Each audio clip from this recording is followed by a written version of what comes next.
आज मैं बात करने जा रहा हूँ खूबसूरती और भव्यता का शानदार करिश्मा ताज होटल के बारे में, जिसमें बेशक आप भी एक रात तो जरूर ही गुजारना चाहेंगे।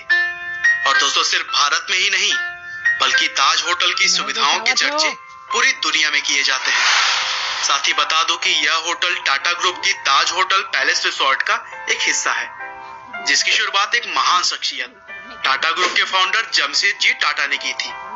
और आज के समय में इस होटल की कुल 99 ब्रांचेस हैं, जिसमें से 83 तो सिर्फ भारत में ही हैं और बचे हुए 16 hotels Maldives, Malaysia, south Africa, UK और यूएस जैसे कई देशों में। लेकिन दोस्तों, इस शानदार होटल के निर्माण के पीछे एक बड़ी ही दिलचस्प कहानी है। कहा जाता है कि एक बार जमशेद जी टाटा मुंबई के एक नामी गामी होटल वॉटसन्स में ठहरने के इरादे से गए, लेकिन इस होटल में तो उन्हें घुसने ही नहीं दिया गया। दरअसल लोग बताते हैं कि इस होटल के गेट पर एक बोर्ड टंगा हुआ था, जिस पर लिखा हुआ था कि कुत्ते और भारतीयों का प्रवेश निषेध है। और इसी वाकया से शर्मसार होकर बदले के इरादे से जमशेद जी ने अपना खुद का एक भव्य होटल बनाया, जिसकी शुरुआत 16 दिसंबर 1903 को की गई थी। लेकिन वही कुछ लोगों का यह भी मानना है कि यह कहानी बिल्कुल गलत है, क्योंकि जमशेद जी बदले की भावना वाले व्यक्ति नहीं थे। यह होटल उन्होंने अपने एक दोस्त की सलाह पर शुरू की थी, क्योंकि उस टाइम मुंबई में अच्छे होटल्स की बहुत कमी थी। और ताज होटल जब खोला गया था तो उसकी खूबसूरती और सर्विस के आगे वॉटसन्स जैसे बहुत सारे बड़े बड़े विदेशी होटल्स भी कुछ भी नहीं थे। यह उस टाइम भारत का पहला इकलौता होटल था इसमें कि इलेक्ट्रिसिटी, अमेरिकन पंखे, जर्मन एस्केलेटर, तुर्किश बाथरूम जैसी अद्भुत सुविधाएं मौजूद थी।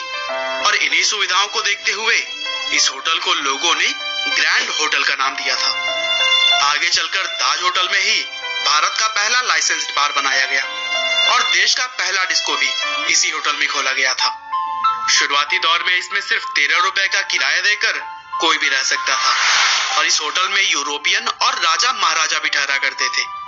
और दुनिया की बड़ी हस्तियां जैसे कि बिल क्लिंटन और माउंटबेटन भी यहाँ ठहर चुके हैं। और दोस्तों, एक हैरान करने वाली बात बताऊं, पहले विश्व युद्ध के समय इसे 600 बिस्तरों वाली हॉस्पिटल में तब्दील कर दिया गया था, जहां पर जख्मी लोगों का इलाज होता था।